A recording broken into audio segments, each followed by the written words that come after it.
Good evening. How you all doing out there? Whoa. One skill you want to master in this day and age that we live in, if you want to have an extraordinary life, it's the ability to learn rapidly. Because today, there is more opportunity to do more things, learn things, create things, experience things than any time in human history. But most people are way, way, way behind the times unless they grew up with technology and learning. So I would like to start this morning by showing you the strategy for learning. What is learning? So if we take a human being, and this will be a drawing of a human being so you can see that, again, I majored in art. Magnificent, isn't it? So if we take a human being and we want to be able to have them learn something, what is learning? Well, learning is the creation of, and here's the key word, of a relationship. Whenever you learn something, all you're really doing is creating a relationship between two things. So if I want to learn something, say, how do I learn this? It's not figuring things out. That's how most of us think of learning. Learning is not figuring things out. Learning is the creation of a relationship between two things. Something you already know, the known. Something you already know, it's in your head already, you understand it. And a relationship between the known and the, what would you guess? The unknown. Because the minute you link something you understand to something you don't understand, you now understand what you didn't understand. Let me give you an example to become much more clear. The best teachers throughout human history were teachers that used metaphors or similes. I don't know what your religious belief is, but I'm not here to tell you what to believe religiously. But I personally am a Christian, and there are a lot of great teachers, and Christ clearly was one, because thousands of years later, here are these great teachings. When Christ wanted to teach fishermen how to bring people to the Christian church, did he say, I want you to go out and be a headhunter? Did he say, I want you to go out and recruit Christians? Did he use the word recruit, yes or no? No, because they have no reference. There's nothing related to recruit to them. But since they were fishermen, he said, I want you to become fishers of men. And instantaneously, they understood the entire process of recruiting. What do? You throw a little bait out, and they start to bite, reel them in, right?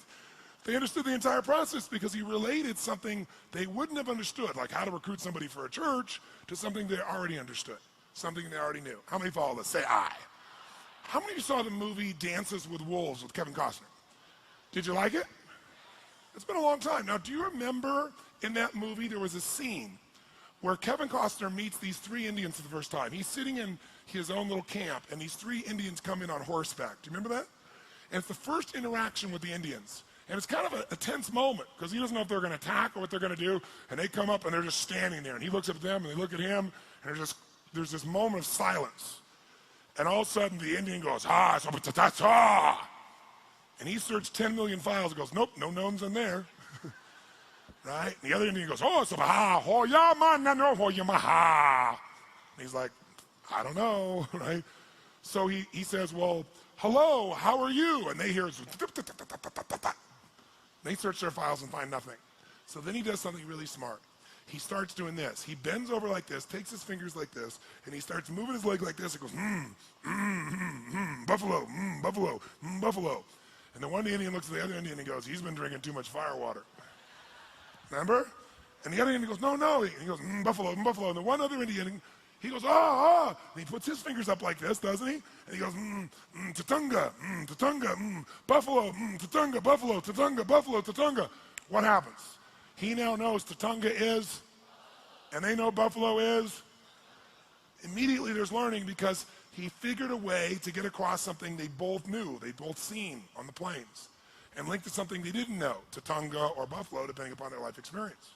Now, whenever you don't learn, it's because someone is trying to teach you in a different way. And the different way is, I was a good student in school. I liked learning. Until I got to junior high school, where I liked all subjects until I got to there, when math became algebra, geometry, and trigonometry. Because when I got there, I totally hated it.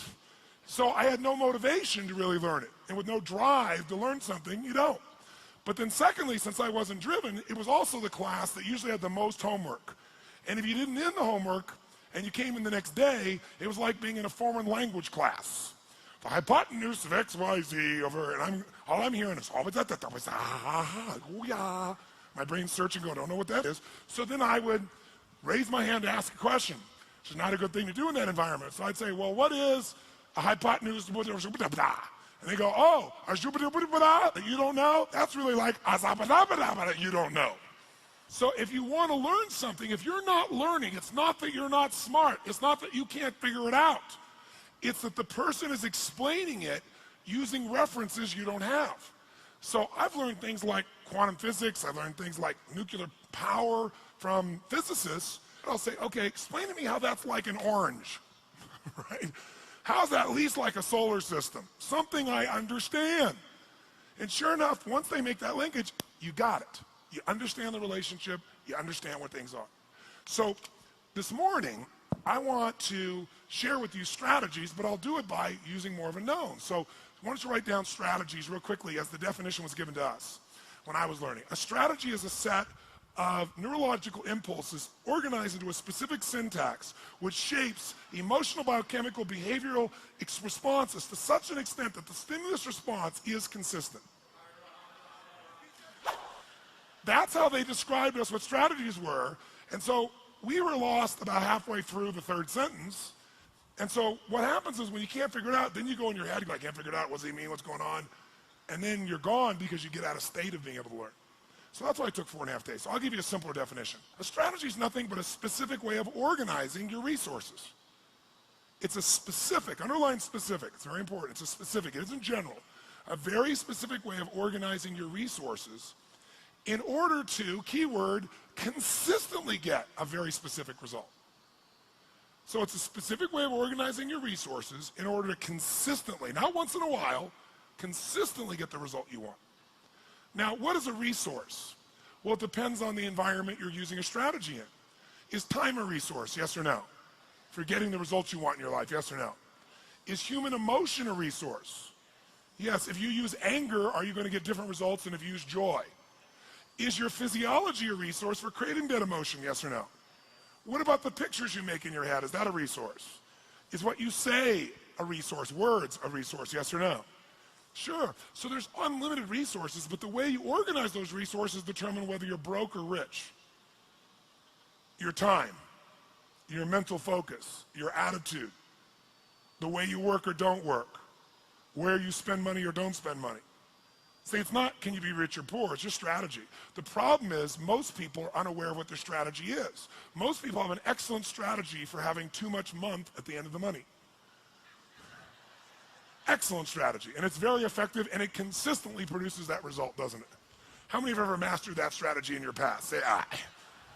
But if you organize your resources differently, can you always have an abundance of money, yes or no? Sure can, but it starts with the resources of what's going on here and here, because that's what determines all your other behavior. If we change your mental and emotional pattern, it'll change the way you earn, it'll change the way you spend, it'll change the way you do everything. So the ultimate strategies are mental and emotional, because they shape everything else. See, if you're fit or fat is a strategy. You may not be doing it consciously, but there's some way you specifically organize what you eat, when you eat, how much you eat, whether you move or not, how you move, how you sleep. See, all those things determine whether you're fit or fat, whether you've got low energy or high energy. Are there specific ways of organizing your resources, of what you focus on, what you breathe, how you feel, how you move, how you eat, that will consistently cause you to have low levels of energy, or even better, are there strategies of dis-ease, that if you consistently do this, you can count on having disease in your body, yes or no? Are there strategies of energy and health, yes or no? We're going to focus on those tomorrow. So there are strategies for anything. Are there strategies for having consistent passion and love in an intimate relationship, do you think, yes or no? And are there strategies that will cause you to constantly be pissed off or sad? Yes, focusing on yourself as a focus tool is an example. Using your body in a certain way, thinking about things in a certain way. So anything you've ever done, almost everyone in this room, who here has ever had a relationship for some period of time, even a day, where it was magnificently fulfilling and exciting for you and the other person? Say aye. Then you have a strategy, and you think it's time that changes, but it's not, it's your strategy. So the secret this morning is identifying What is it that you do when you succeed, and then doing just that when you want to succeed each time? It's like once you know the buttons, you hit those buttons and make it happen.